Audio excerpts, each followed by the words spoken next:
Break के बाद एक बार फिर से आप सभी दर्शकों का अन्नदाता कार्यक्रम में स्वागत है।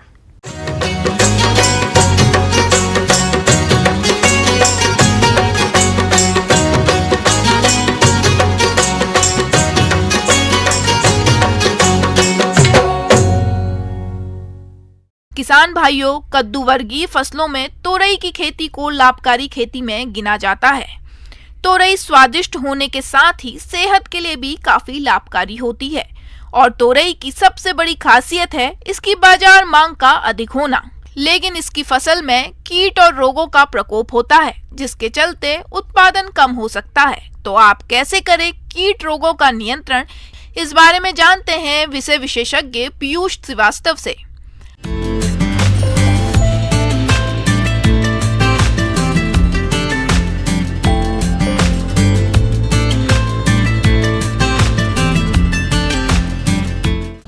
किसान भाइयों, जैसा कि आपको अवगत है कि इस टाइम हमारे यहाँ तोरई जो होती है, जिसको हम गिलकी के नाम से भी जानते हैं, उसकी फसल हमारे किसान भाइयों ने ले रखी है, करी हुई है उसका। तो उस पर काफ़ी सारे कीट और रोग हमारे काफ़ी आ रहे हैं, तो उनके बारे में हम परिचर्चा करेंगे कि कौन कौन से रोग बहुत ज़्यादा हैं, उनकी रोकथाम हम कैसे जैविक और रासायनिक तौर पर कर सकते हैं।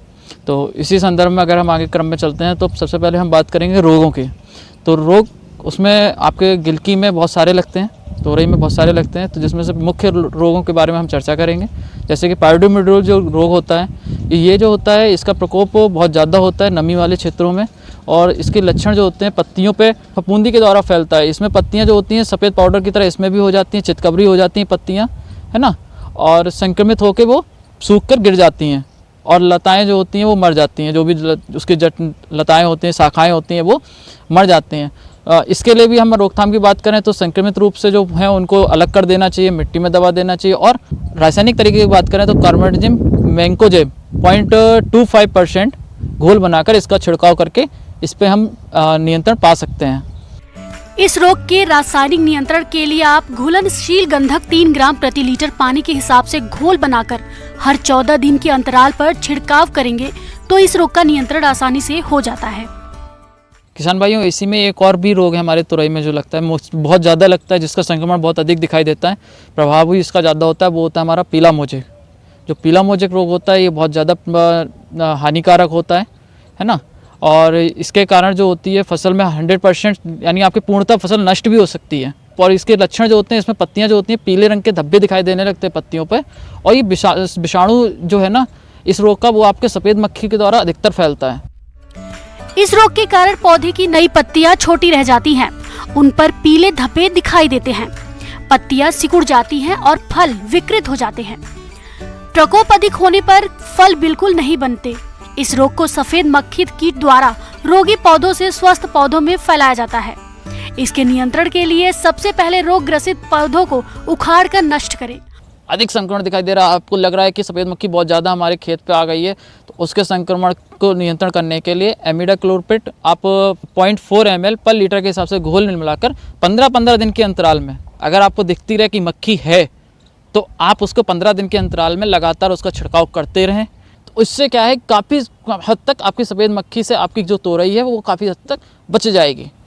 किसान भाइयों, तोरई की फसल को सबसे अधिक नुकसान कीटों द्वारा पहुँचाया जाता है, जिसकी वजह से तोरई के उत्पादन में भारी कमी आती है। इसलिए आप इनकी पहचान करके समय रहते नियंत्रण जरूर कर लें।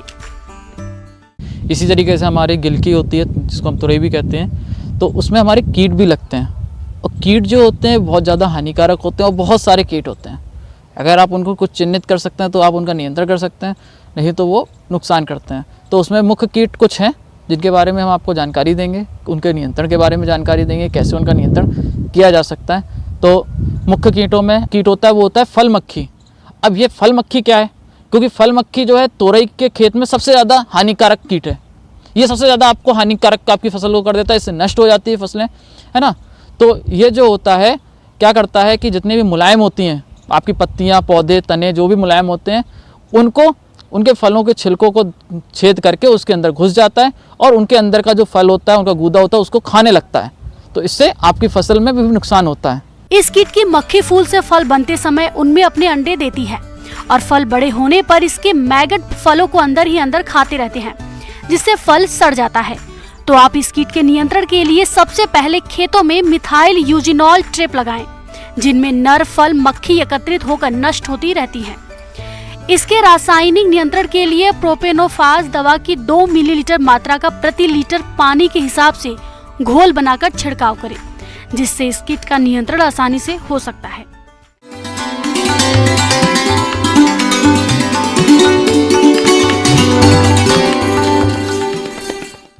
आइए जानते हैं अन्नदाता निःशुल्क फोन के माध्यम से पूछे गए समस्याओं का समाधान। अन्नदाता निःशुल्क फोन संपर्क सेवा के माध्यम से पूछे गए प्रश्नों में से आज हमने जिस प्रश्न को कार्यक्रम में शामिल किया है उसे पूछा है ग्राम टोकरा, जिला पाली के कृषक शुभम राठौड़ ने। आप फसलों को दीमक कीट से बचाने के बारे में जानकारी चाहते हैं तो शुभम राठौड़ जी आपकी जानकारी के लिए प्रस्तुत है कार्यक्रम का ये अंश। जब किसान खेती करता है तो उसके सामने कई प्रकार की समस्याएं आती हैं। उसमें जो समस्याएं हैं, चाहे वो मौसम की समस्या हो, चाहे वो सही भाव न मिलना हो, या अन्य कीट और रोग हैं उनके प्रकोप की समस्या हो। जो बालू क्षेत्र वाले प्रदेश हैं वहाँ पे सबसे ज़्यादा जिस कीट का प्रकोप होता है, भूमिगत या भूमि जनित जिस कीट को बोलते हैं, वो है दीमक। जो पौधे होते हैं उनकी जड़ें हैं उनको काट के जो फसल है उनको नुकसान पहुँचाते हैं। दीमक पॉलीफेगस कीट होता है। यह सभी फसलों को बर्बाद करता है। भारत में फसलों को तकरीबन 45% से ज्यादा नुकसान दीमक से होता है। वैज्ञानिकों के अनुसार दीमक कई प्रकार की होती है। दीमक भूमि के अंदर बीजों, अंकुरित पौधों को चट कर जाती है। कीट जमीन में सुरंग बनाकर पौधों की जड़ों को भी खाते हैं। प्रकोप अधिक होने पर ये तने को भी खाते हैं। इसकी पहचान के लक्षण ये होते हैं कि जैसे ही दीमक प्रभावित खेत में जाते हैं तो पेचेज में जगह जगह पे आपको जो फसल है वो सूखी हुई दिखाई देगी। जब आप इस फसल को उखाड़ के देखोगे तो उनकी जड़ है वो कटी हुई मिलेगी। कई बार है वो जड़ के साथ में आपको दीमक है वो भी मिल जाएगी, या खोद के देखने पे आपको दीमक मिल जाएगी। तो दीमक उन जो खेत हैं उनमें ज़्यादा आती है जहाँ पे जो खाद प्रयुक्त किया गया है वो गला सड़ा हुआ नहीं हो।